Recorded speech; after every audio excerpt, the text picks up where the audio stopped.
এই সপ্তাহে শেয়ার বাজারে কি বড় ঘটনা ঘটলো মাত্র 1 মিনিটে জেনে নিন পুরো মার্কেট আপডেট।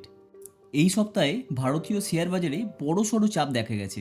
নিফটি 50 সপ্তাহে প্রায় 2.3% এবং সেন্সেক্স প্রায় 2.7% পড়ে গেছে, যা গত কয়েক মাসের মধ্যে সবচেয়ে খারাপ সাপ্তাহিক পারফরমেন্স।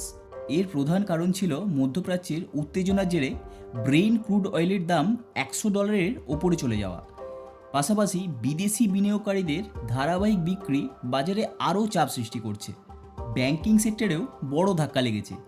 এইচডিএফসি ব্যাংক প্রায় 9.4% এবং অ্যাক্সিস ব্যাংক প্রায় 7.6% পড়েছে, দুর্বল ফলাফল ও মার্জিন নিয়ে উদ্বেগের কারণে।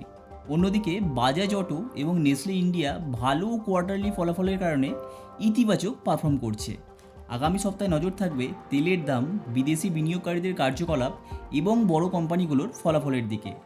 এমনই সাপ্তাহিক মার্কেট আপডেট পেতে চ্যানেলটি এক্ষুনি সাবস্ক্রাইব করুন।